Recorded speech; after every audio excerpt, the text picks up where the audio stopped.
Eh bien, bonjour à toutes et à tous, j'espère que vous allez très bien. Pour ma part, ça va bien aussi.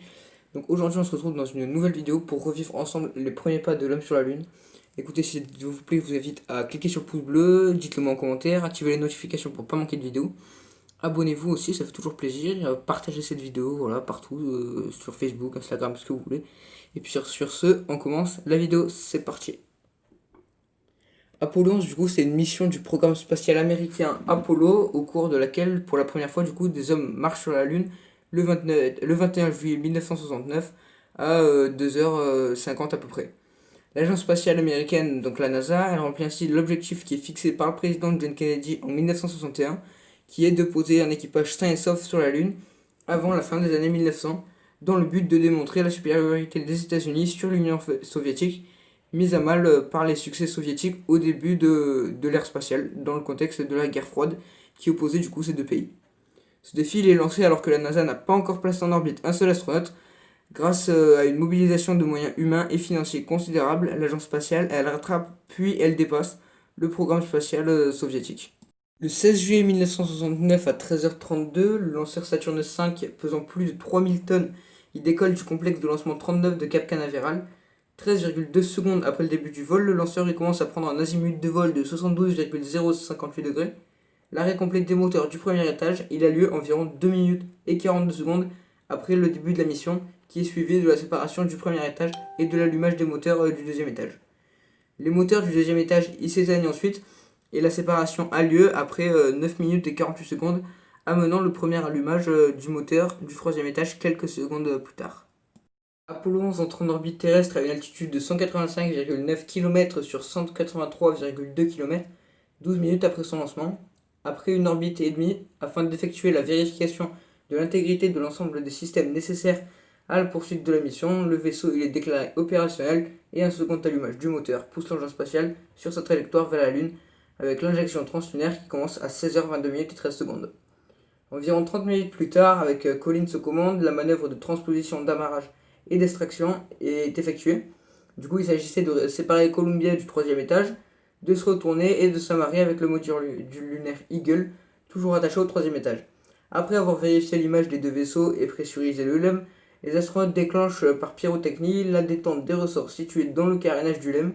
Ceci écarte le LEM et le CSM du troisième étage de la fusée Saturn à une vitesse d'environ 30 cm par seconde. Après l'extraction du LEM, l'ensemble se dirige vers la Lune, tandis que l'étage de la fusée suit une trajectoire passant devant la Lune. Ceci, du coup, c'est fait pour éviter que le troisième étage il entre en collision avec le vaisseau spatial, la Terre ou la Lune.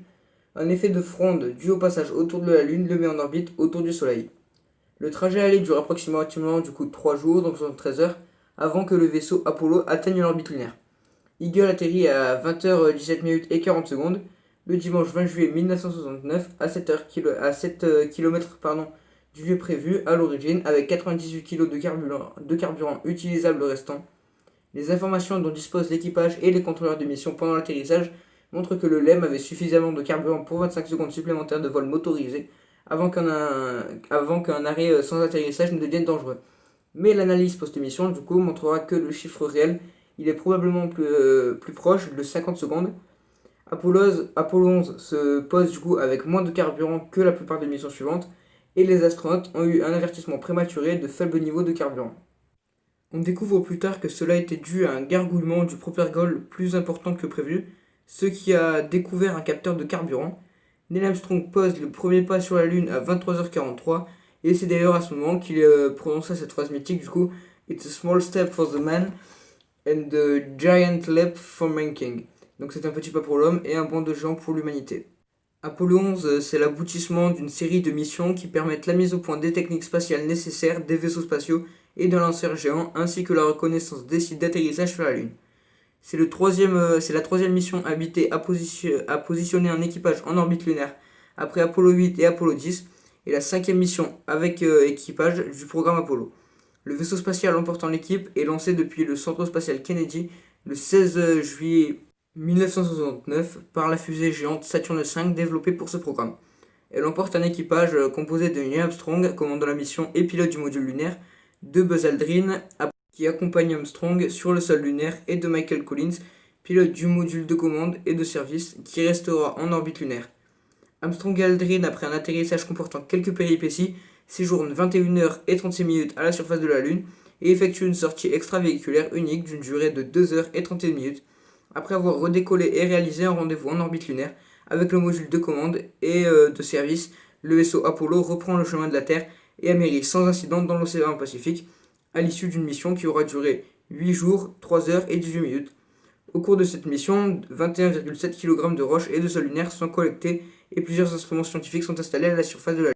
Voilà, donc écoutez, on en aura fini avec cette vidéo. Si elle vous a plu, je vous invite à cliquer sur le pouce bleu, partagez cette vidéo, abonnez-vous parce que j'ai vu qu'il y avait pas mal de personnes qui n'étaient pas encore abonnées. Enfin, je vous dis ça chaque fois, mais bon, faites-le.